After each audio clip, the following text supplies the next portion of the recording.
thought I'd show you today. Since you wanted to see me cooking, I'm not actually going to be cooking. I'm going to be whipping up some jerky ready for Christmas time. And whenever I make jerky, I always, 99% of the time, use kangaroo, which you can see just here. Some beautiful kangaroo, look at that. Because, kangaroo's not cheap. Just over 600 grams here. It's $20 a kilo, so $12.74. It's not cheap, but there's virtually no wastage when it comes to this, unlike a lot of other meats. And I absolutely love kangaroo. 4.5 stars, health star rating, so it's really good for you. It's 98% fat free, and it's a good source of protein and iron. And it's a very strong flavoured meat, and I absolutely bloody love the stuff. I eat kangaroo a lot. So, first thing I'm going to do, I've got my bowl, and I'm going to take you through it. You can chop and change what you want, what you don't want in it. If you can't get the stuff like kangaroo, you can use beef, but I love using kangaroo because it's really strong. It works very, very well. So first thing I'm going to do is get my kangaroo organised.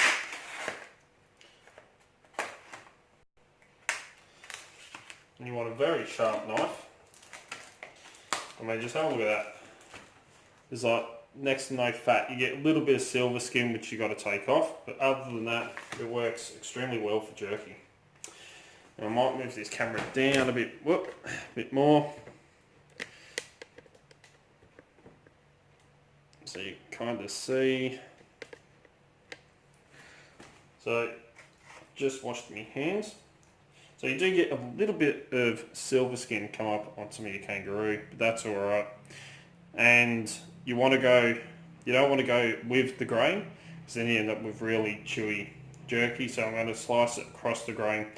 Now, I've done thick, I've done thin, and it's entirely up to you. The thicker it is, the longer it's going to take. It ends up more like biltong rather than jerky. And you can call this whichever one you want, biltong, jerky. Biltong usually uses a higher vinegar base as the curing process. And I do have a jerky.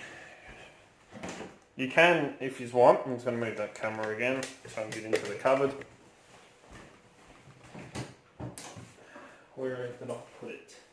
So you can get these here.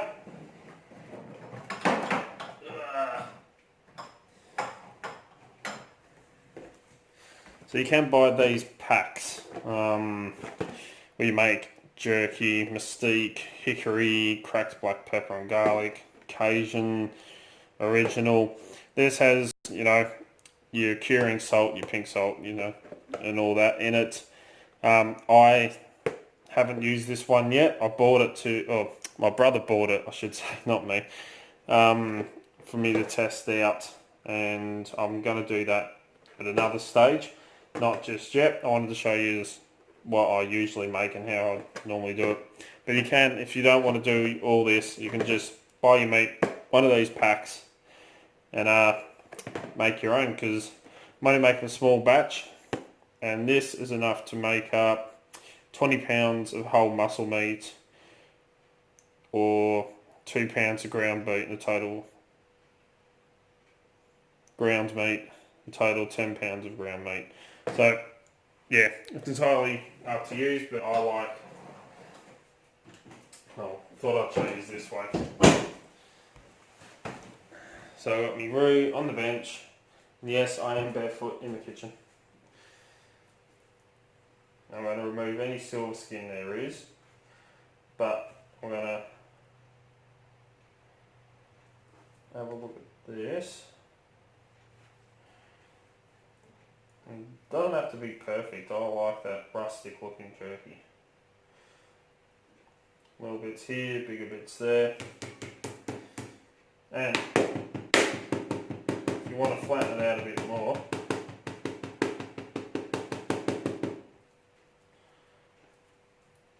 for me, I like slightly thicker jerky. It does take a bit longer, but a good 5mm stick. I'm just going to slice up all this roux.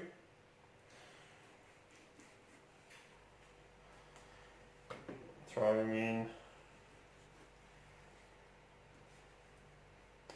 But that's the thing, a lot of beef you have to remove a lot of fat because the fat will spoil when it comes to jerky. But I find roux just to be that bit better. So if you do get silver skin, like there, you just want to very carefully take that off. I'm being as careful as I can because I don't want to go wasting any meat. So virtually no meat left on that at all.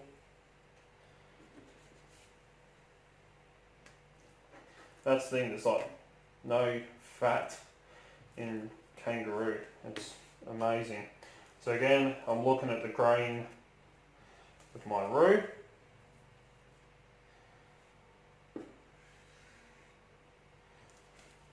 I'm going to slice it across the grain.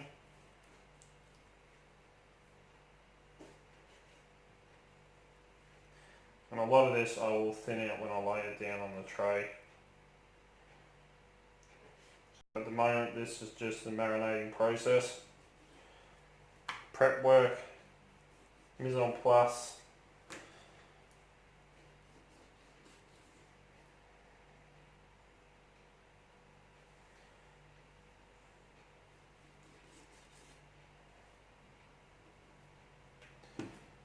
Like that.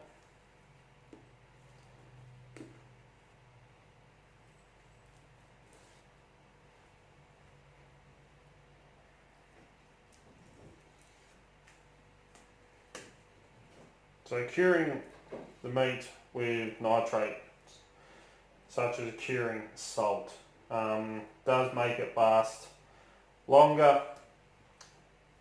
Normal kitchen salt isn't curing salt, but you know, stuff like this will last a good couple of months. I always keep it in the freezer rather than on a shelf or in a cupboard. You know, I like mine to be kept in the freezer. I cryovac or vacuum pack it. There's a little bit of silver skin run just here.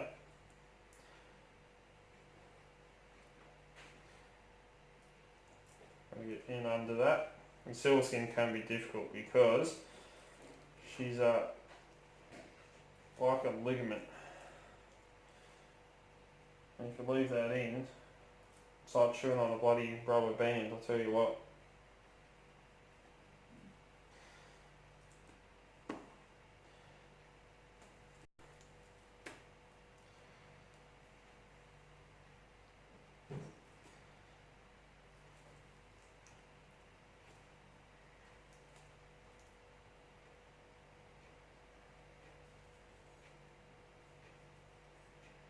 Where a really sharp knife comes in handy. Looks alright. So, yeah, mine lasts quite a while in the freezer. Well, actually, to be honest, it doesn't last all that long because I get so many requests for it that it's not funny. Everyone loves it. So I'm just going to literally prep up, slice all this kangaroo. So I'm going to pause this for a minute, finish doing this, and then we'll come back to it. Okay, so got all my roux sliced up in there, just washed down my chopping board. The reason why I like roux is that's all the wastage. It's a bit of silver skin, absolutely fantastic. So usually when I make it, I do cheat a little bit. We have these little smoking marinade packets, dry rub ones over here. They've got slow and low smoking Texas barbecue rub. And the chipotle, and I thought I'd try the chipotle, it's a new one they've got in.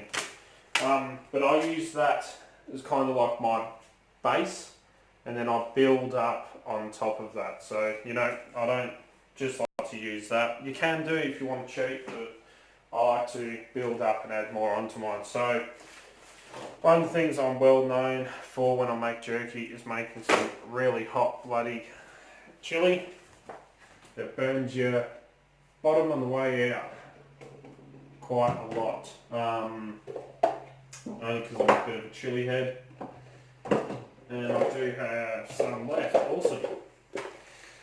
So I grow a lot of chilies here as well, and these are got some scorpion chili and some ghost chili, the red, and a couple little white ghost chilies that I grew last season, and then I dehydrated them so they last longer. So I'm going to add a bit of scorpion, bit of ghost, red ghost, a little bit of white. And trust me, these are freaking hot, but when you dehydrate these, they smell extremely fruity and they just smell beautiful. I absolutely love them. So to that, I'm using the chipotle seasoning. I'm adding some ghost chili. I've got some habaneros. They say they're hot, but they're not that hot. I keep these in the freezer so as they don't break down. A nice one, about that big. And I've got some little bird's eye chilies here. So I want a nice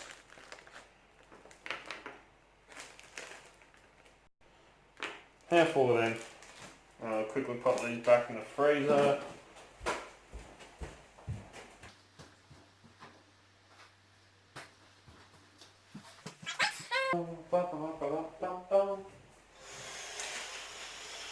To add on to that, add some extra spices to it. So I've got some coriander seeds, some cumin seeds. So with me, I don't marinate. Sometimes I'll leave the kangaroo in overnight if I can be bothered. Sometimes I don't. Let's throw in some fennel seeds, that'll be bloody nice. You know, it's entirely up to you. A marinade's only going to penetrate a certain amount. There's moisture in the meat, so if you're using a wet marinade, which I don't really recommend when it comes to jerky, I've got some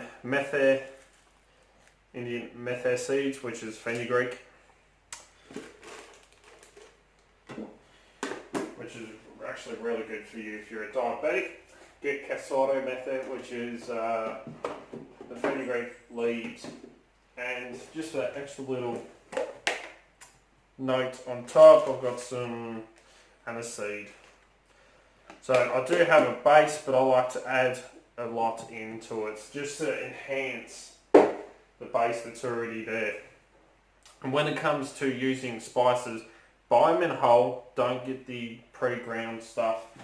And you want to, if I can find it, I should have, is a tiny little cast iron skillet.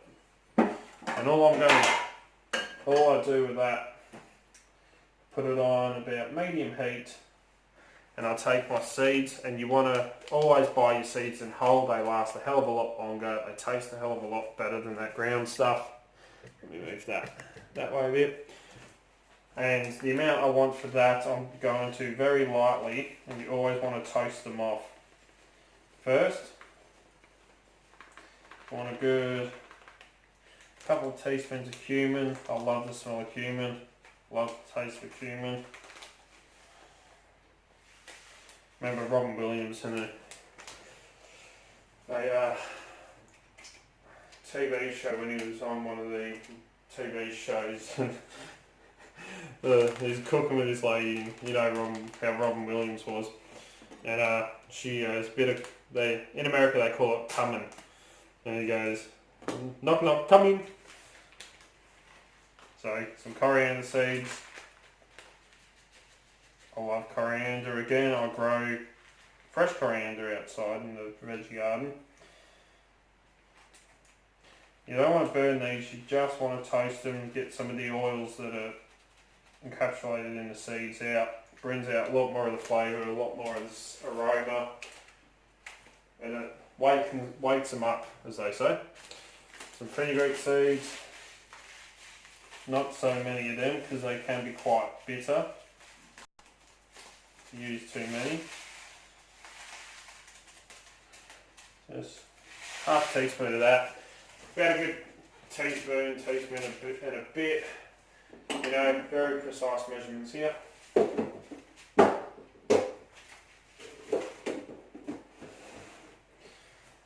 And just tiny little pinch of aniseed. Just aniseed I find like a pinch, literally, brings out a little bit more of the gaminess in kangaroo. And of course, fennel seeds. Because who doesn't love fennel? Fennel and pork, match made in heaven. I'll tell you what. Had roast pork for tea last night with some fennel seeds. So a nice little half teaspoon fennel. It was perfect. Perfect. I'll pop the spices away. Being an ex-chef, I love my spices. But I do have to admit, when I worked as a chef, and when you first start cooking, it's all about adding and adding and adding, you know, spices, flavours on top of flavours on top of flavours. But as you progress and the more you learn and the longer you do it for, you kind of strip everything back to its basics in a way. After a while you get bored, sick. And all I'm doing is I'm using a very basic flavour compound like base, which is the chipotle and roast garlic dry marinade. But I'm just everything I'm using, it's not a hell of a lot. Chili, I love chilies, so I like to make it super bloody spicy. But the spices I use and this here just helps bring out a little bit more of the gaminess, and it's not, you know, going to overpower it because kangaroo is very strong, and I don't want to overpower and get rid of the, you know, the actual taste of kangaroo. I love the taste of kangaroo, but I just want to. I'm just toasting them off. You know, not overdo it. And of course, my giant ass pestle and mortar. Bought this in my second year, my apprenticeship, I think it was, and I've had it ever since. I love this thing, absolute bloody beast. So once you just start smelling, which I do, just start smelling those seeds, you don't want to burn them at all. If you burn them, they're just going to taste like crap. So I'm just lightly toasting just until I can start to smell them like that. Take them out, straight into there.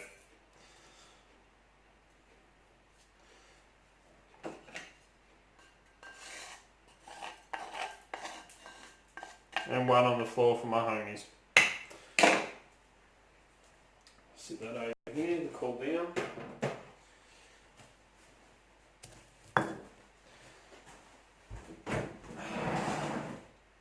And of course, some salt.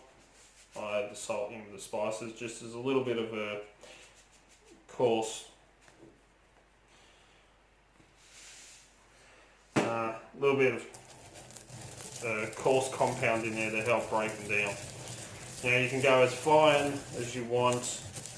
I don't really go that fine when it comes to spices. I like people to be able to see what's in there. Oh my god, that smells bloody awesome. It really does. Bloody beautiful.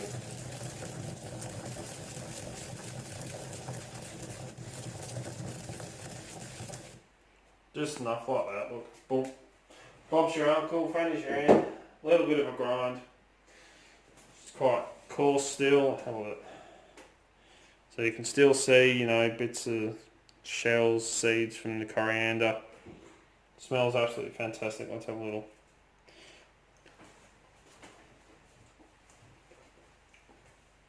I've just tasted off. I've got that really strong cumin flavour coming through. coriander on the end. That I'm going to add in my chipotle seasoning. Now sometimes these can be salty, so you want to have a, where does this sound? You want to dip your finger in and taste. That one's not salty at all. It's got a little bit of a kick from that chipotle. So to that, I'm going to pour that in over my meat. I'm going to beat my meat. Yes, that was meant to sound dirty. Now look at that.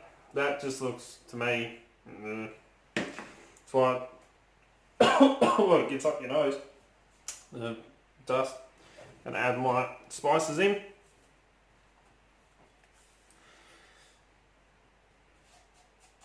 All of that, like that. Oh. Perfect. Now my chilies. So as I said, they are frozen. Some of them, most of them. So my ghost chilies, I like people to be able to see there's bloody chili in there. And the flavours on them are fantastic. If you're not going to wash your hands very, very well, wear bloody gloves, trust me. You don't want chili on your willy. And this, I'm chopping up quite fine, these ones.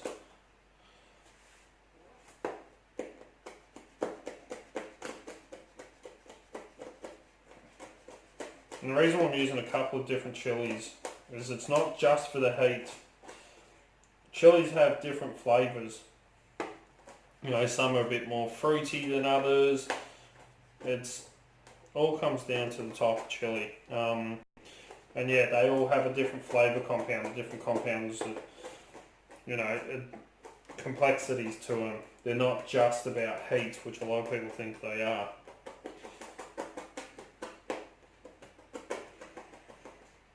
Well, when I was dehydrating these, my kids and my wife thought I had fruits in the dehydrator. Like, not, chilies are a fruit, but, you know, actual fruit, not chilies. Because of the aroma that went through the house, just smelled fantastic. So I'm being very careful here, and I'm trying to make sure that these are cut up fine enough. Because they're dried, they have a tendency to spraying out everywhere. So that into my bowl as well.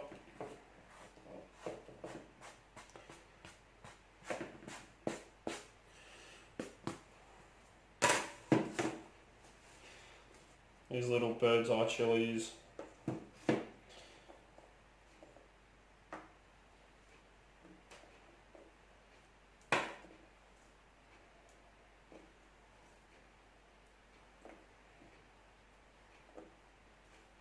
What have I got here?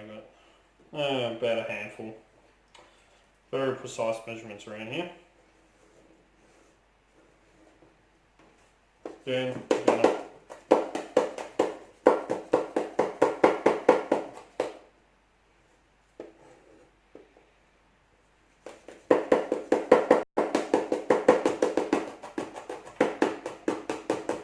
try to get these as fine as possible.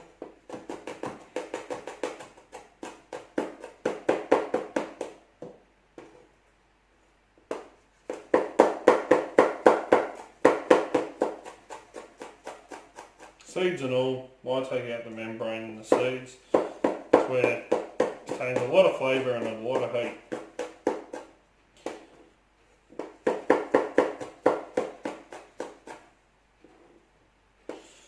If you want, you can add salt to this in your pestle and mortar and turn it into a paste.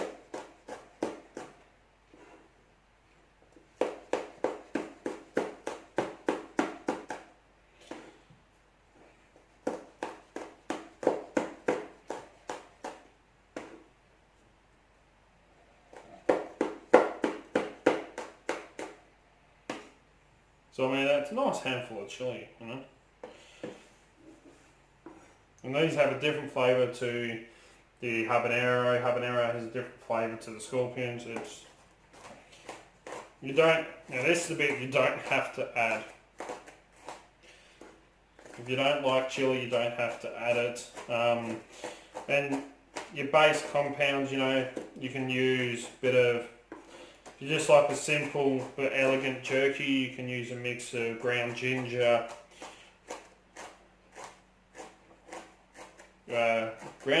ground cinnamon, salt and pepper, a really nice simple little basic, and ground garlic. You know, there's no right or wrong flavouring when it comes to jerky in a way. It's entirely up to you, and I do actually have a proper, you know, Nigella Bites, that rock chopper thingy. I've actually bought one of them after seeing her use one when I was a chef, and I hate the bloody thing, it's stupid. It's what knives are designed for. So I'm just going to take my time and really mince up this chilli. And you notice I'm not adding any liquids. I will add a little bit just to help do this, but because I'm using a dehydrator, I'm going to be taking and drawing the liquid out. I don't want to go putting too much liquid in.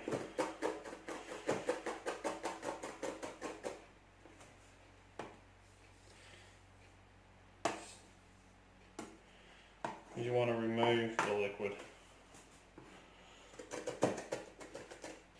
But I'll make a lot of really nice jerky, and I always use a load of chili.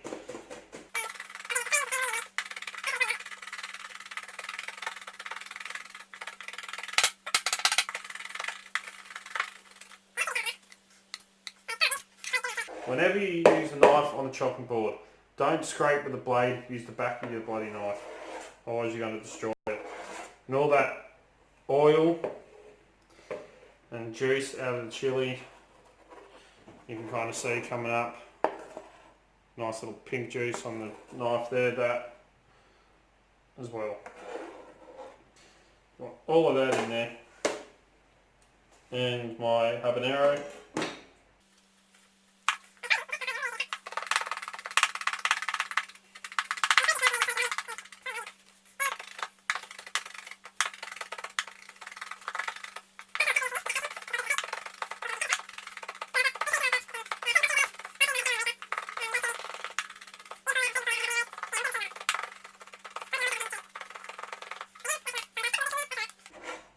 That is going in as well. Throw that in the sink. Give my hands a bloody good wash. I'm going to put the tea down there.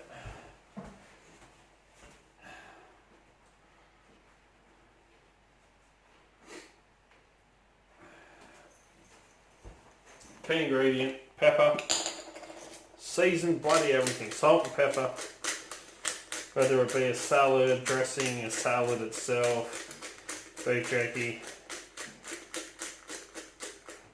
Seasoning is underutilized, I believe.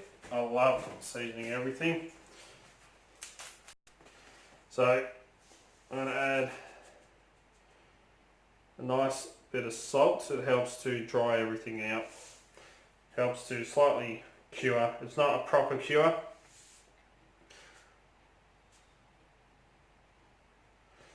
so nice, you know, a generous amount of salt. You don't want it over salty, because I'm going to add a couple little liquids in, but about a good teaspoon of salt, tiny little splash of Worcestershire. Now this is just a little bit of a base, a liquid base to it as well, just to help, you know, thin and help, you know, what's what it was called? A glue. That's the word. A bloody glue. Why didn't I think of that? A little bit of soy. This is going to act like a glue to help. Just a tiny little drizzle of each, because you don't want to add too much liquid. It's going to act like a glue to help all the spices and the dry rub. move around, mix around, and really mix into that meat. I'm going to grab a spatula for this. I'm going to use dry spices. Ugh. Geez, that thing weighs a bloody ton.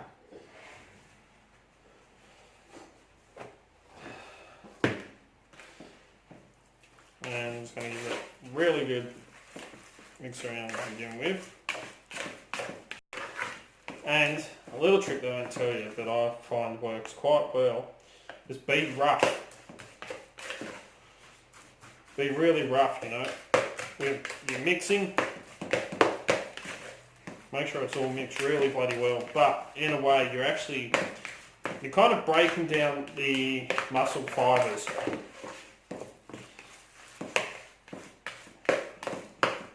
So you're really breaking down the muscle fibres, creating a more tender cut of meat and a more tender jerky.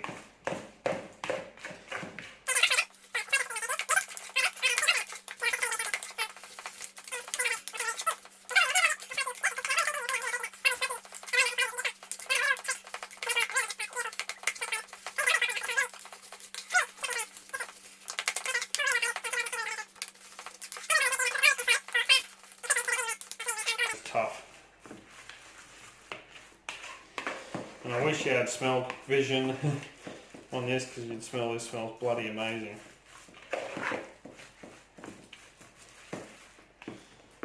Oh, look at that. Beautiful. Oh, it smells wonderful. So I actually smoked mine about twice, technically twice. I smoke before, I dehydrate it, and then I smoke it after, and I use one of these. It's called a smoke infusion. A smoke infusion device. Little in-house smoker. Where'd I put my bloody smoking chips?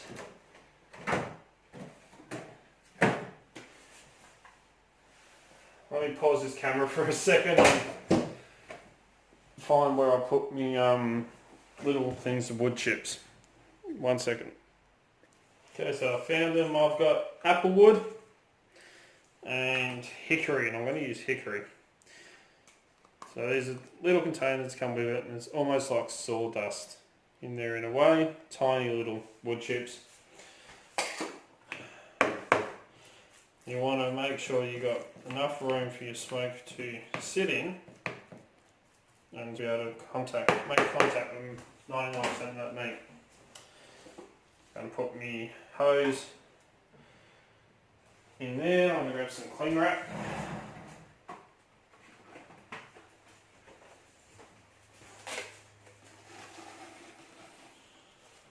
Nice amount of cling wrap.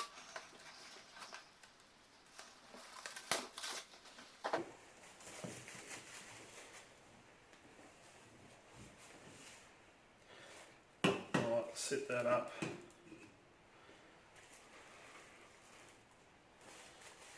Kind of want to seal it off so that the smoke goes in. As long as your kangaroo or your meat is cold, the smoke's going to drop down into it. So I'm going to add a nice pinch.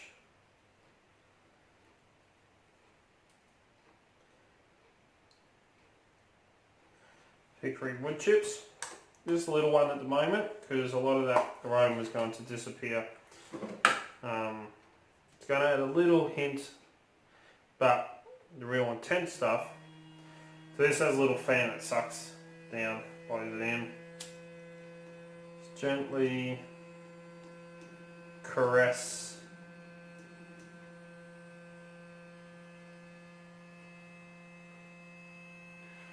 those wood chips.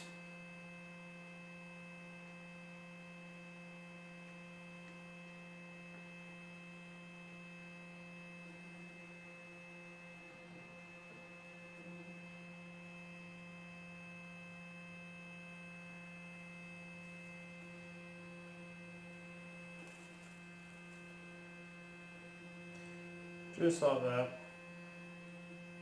very low. Don't want to over. And I'm speaking in the house. Turn that off for a second. I'm just going to push those chips across. Burning.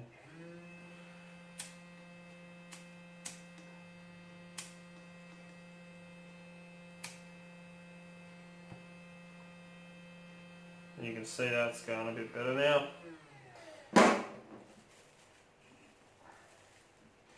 Pull that out. Ooh.